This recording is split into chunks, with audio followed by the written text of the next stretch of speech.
서울에 머문 지 열이틀째 되는 날, 클레어는 처음으로 이 도시가 말하지 않는 방식으로 무엇을 가르치는지 어렴풋이 느꼈다. 그 느낌은 이론으로 정리되지 않았고 통계로 증명되지도 않았다.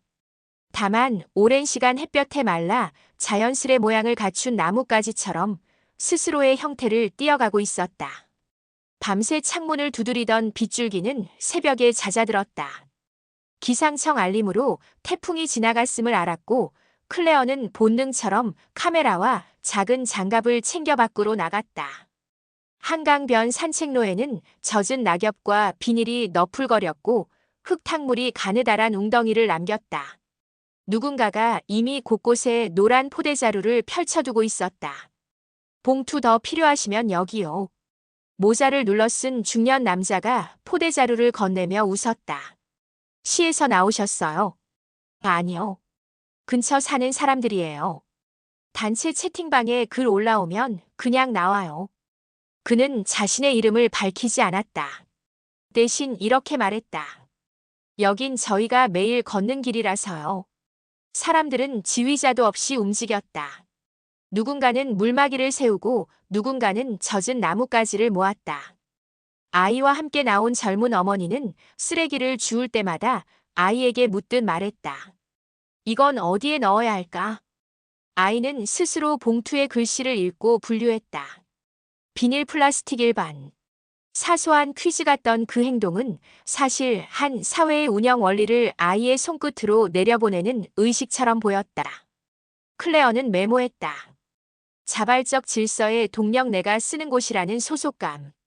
익명의 선행은 칭찬을 잊지만 습관은 잊지 않는다. 해가 기울 무렵 강변의 길은 언제 그랬냐는 듯 다시 반듯했다. 사람들은 흩어졌고 포대자루는 정해진 수거 장소 옆에 말끔히 쌓였다. 누가 시작했고 누가 끝냈는지는 알 수 없었다. 기록으로 남길 이름이 사라질수록 그녀는 더 강한 울림을 느꼈다. 이 도시의 규율은 사람의 이름이 아니라 장소의 기억으로 작동한다. 다음 날 그녀는 버스 정류장 벤치 끝에 앉아 길을 관찰했다. 이른 오후 줄은 길지 않았다. 노약자석 스티커 옆에 선 젊은 남자가 작은 쟁점을 만들었다. 버스가 정류장에 멈추자 그는 잠깐 줄의 맨 앞과 옆 사람을 번갈아 보았다. 순간의 망설임 그 틈으로 뒤쪽에서 뛰어온 학생이 먼저 오를 수도 있는 상황이었다. 하지만 학생은 멈춰섰다. 먼저 타세요. 아니야, 내가 먼저. 두 번의 사양 끝에 남자가 먼저 올라섰다. 그 장면은 겨우 2초도 채 되지 않았지만 클레어는 이상하리만큼 오래 그 순간을 바라봤다. 규칙이 개입하기 전에 양보가 먼저 개입하는 도시. 규율은 표지판에서 나오지만 평화는 말투에서 나온다. 그녀는 노트에 짧게 적었다. 규범은 정답을, 예의는 해답을 만든다. 저녁 무렵 강남의 한 분식 집 앞. 폭우 예보를 피해 서둘러 저녁을 해결하려는 사람들이 길게 늘어섰다. 그때 휴대폰을 보며 걷던 남자가 무심코 중간에 끼어들었다. 공기는 짧게 굳었다. 누군가가 소리치거나 밀어내지는 않았다. 대신 한 중년 여성이 작은 손짓을 했다.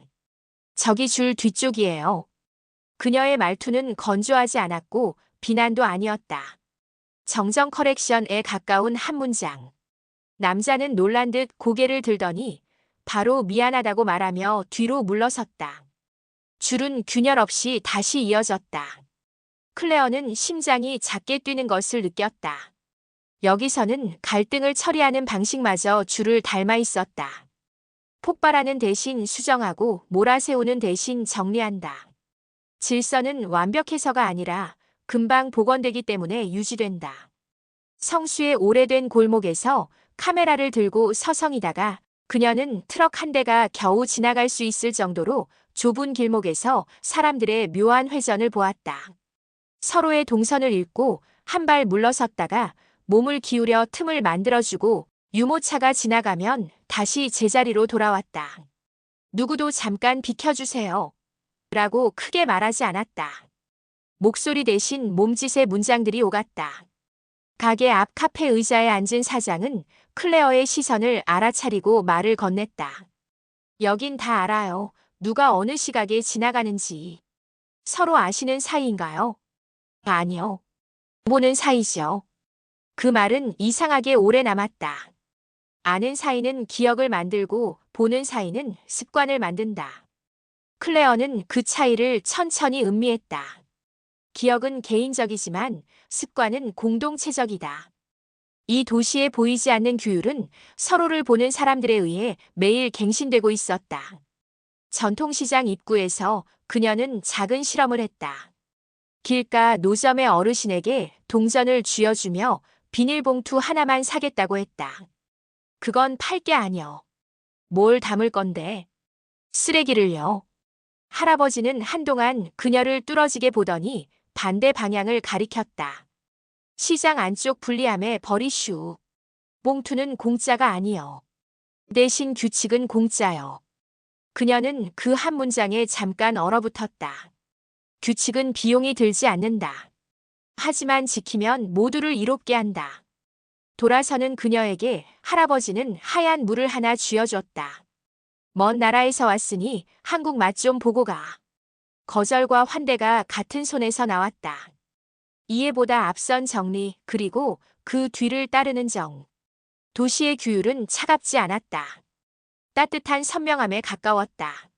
외곽의 중학교 방문 허가가 떨어진 날, 그녀는 공공예절 수업을 다시 마주했다. 칠판에는 두 문장이 적혀 있었다. 내가 당하고 싶지 않은 일을 남에게 하지 말라. 내가 받고 싶은 친절을 먼저 건넬 것. 첫 문장이 금지의 윤리라면 두 번째 문장은 제한의 윤리였다. 클레어는 그것이 한국의 공중도덕을 움직이는 숨은 엔진 같다고 느꼈다. 금지는 질서를 생존시키지만 제한은 질서를 번성하게 만든다. 수업이 끝나갈 무렵 한 학생이 손을 들었다. 선생님, 아무도 안 볼 때는요? 교사는 웃으며 말했다. 그때가 진짜 내가 정한 규칙이야. 그 대답은 클레어에게 전율처럼 스며들었다. 감시가 사라진 자리에서 드러나는 자아의 모양, 그것이 바로 도시의 윤곽이었다. 밤새벽의 경계, 편의점 불빛의 하얀 복도처럼 길어진 골목. 바닥에 긋다 만 듯한 페인트 선이 보였다. 공사 흔적인지 배달 오토바이의 대기선인지 알 수 없었다. 그러나 사람들은 그 모호한 표식을 보자마자 명확한 행동을 택했다. 한쪽으로 서고 그 선을 넘어서지 않았다. 표식의 정확한 의미를 몰라도 서로가 편안해지는 쪽을 선택하는 습관, 그것이 규율의 저수지였다. 클레어는 일기장에 적었다. 여기서는 뜻이 먼저가 아니라 배려가 먼저다. 표식은 이 배려를 빠르게 합의하는 장치일 뿐. 지인 소개로 작은 병원에 들렀을 때 그녀는 시간이 흐르는 방식마저 다르다는 걸 깨달았다. 접수대를 중심으로 환자들은 자신의 순서가 아닌 타인의 필요를 먼저 살폈다. 목발을 짚은 환자가 들어오자 줄의 앞쪽 몇 명이 무의식적으로 한 발씩 물러섰다. 표정의 변화는 없었다. 순서가 움직였을 뿐이었다. 클레어는 프랑스에서의 풍경을 떠올렸다. 규정대로, 번호표대로, 불만대로. 여기서는 정확함이 온정과 충돌하지 않았다. 오히려 온정이 정확함의 흐름을 도왔다. 모든 것이 매끈할 수만은 없었다. 퇴근 시간 지하철에서 술 기운이 오른 남자가 큰 소리로 통화를 시작했다. 객실의 공기가 단단해졌다. 역에 내리자 승강장에서 영무원이 다가와 부드럽게 말했다. 죄송하지만 통화는 밖에서 부탁드릴게요.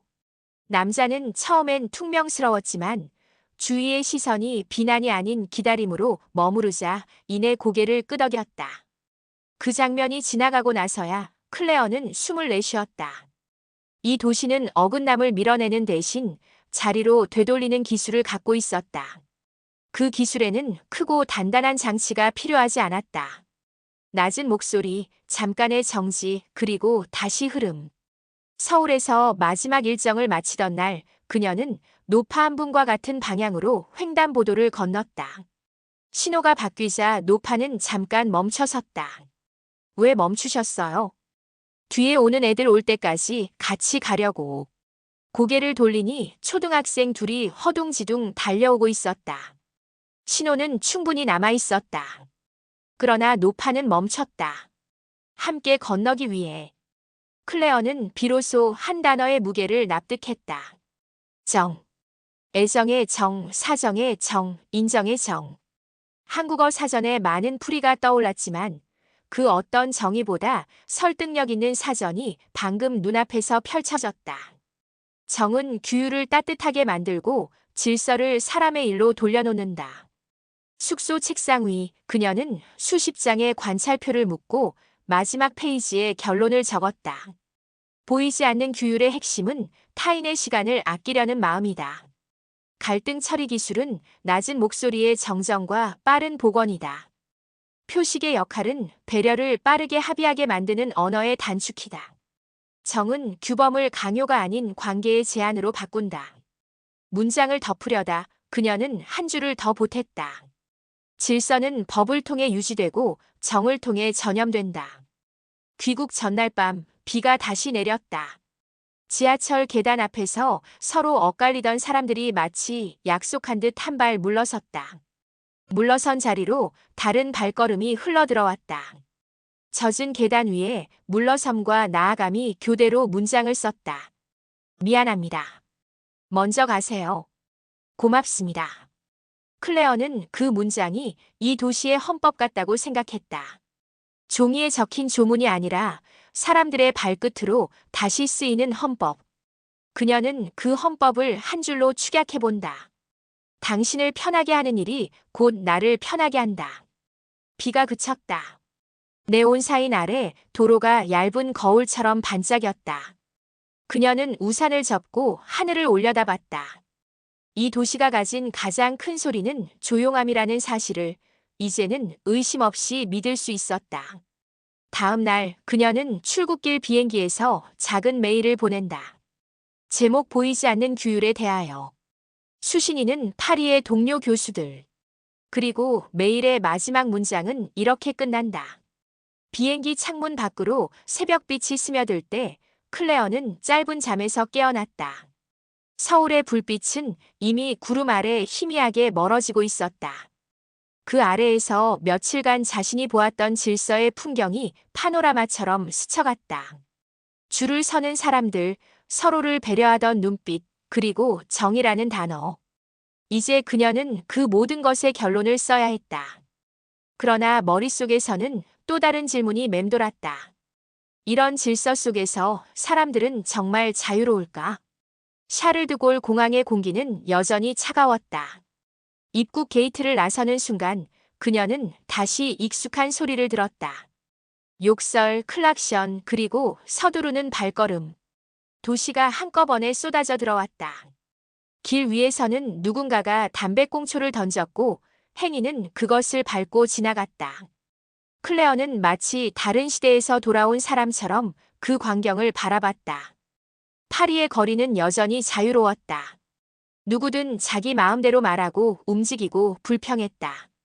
그러나 그 자유 속에는 피로가 있었다.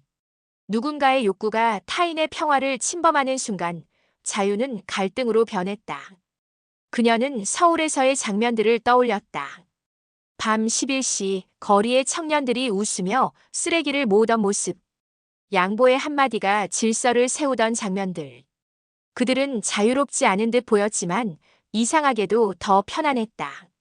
며칠 뒤 그녀는 파리 대학의 강단에 섰다. 주제는 질서의 윤리와 자유의 역설. 강의실에는 학생들과 교수들이 가득했다. 여러분, 자유란 무엇입니까? 그녀의 목소리는 차분했다.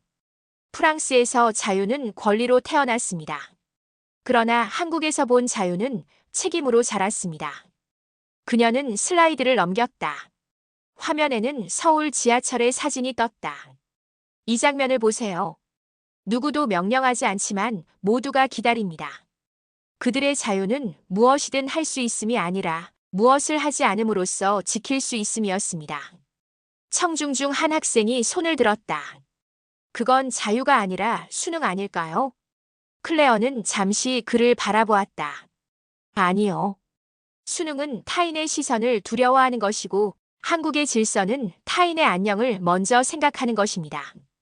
그 차이는 미묘하지만 결정적입니다. 그녀의 말이 끝나자 강의실은 조용해졌다.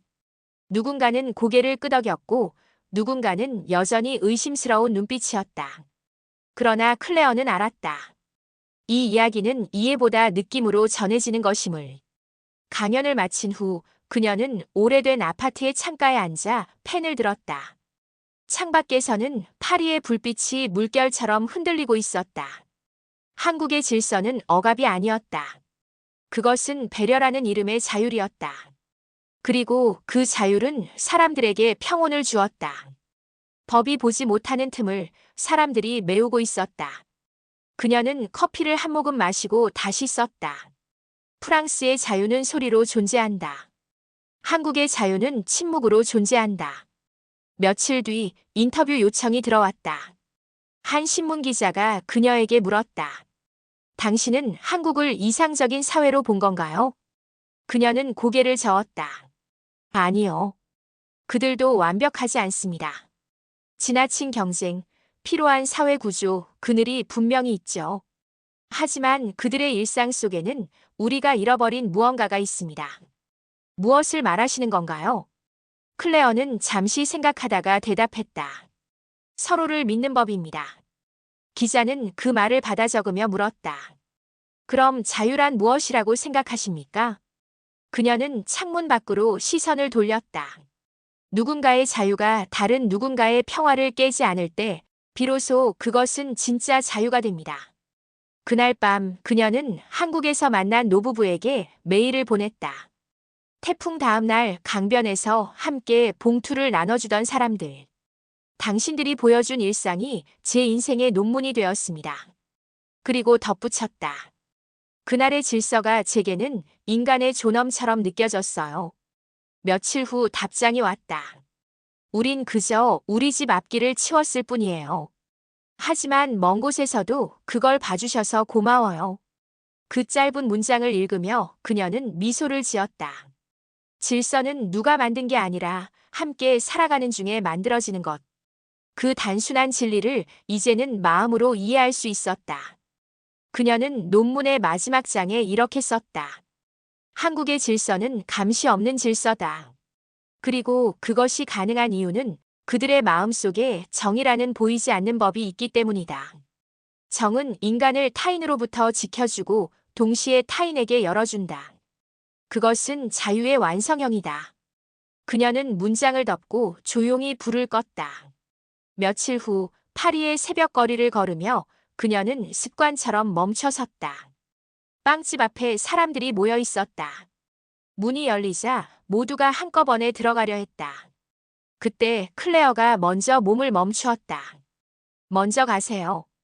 그녀는 프랑스어로 그렇게 말했다. 사람들이 잠시 놀란 듯 그녀를 바라보았다. 그리고 누군가가 조용히 줄을 섰다. 2사람, 3사람, 4사람. 작은 줄이 생겼다. 클레어는 미소 지었다. 질서는 전염된다. 그녀의 마음속에서 오래전 서울의 비가 다시 내렸다. 나는 한국에서 배웠다. 진짜 질서는 통제에서 오지 않는다. 그것은 서로를 편하게 하려는 조용한 사랑에서 온다. 자유란 아무도 강요하지 않아도 스스로 지키고 싶은 질서의 이름이다. 비 내린 파리의 거리에 그녀의 발자국이 천천히 이어졌다. 어쩌면 그 발자국은 한국의 한강변 어딘가로 보이지 않게 이어지고 있었을지도 모른다. 그들은 법으로 나라를 지었고 예의로 도시를 세웠으며 정으로 세계의 존경을 얻었다.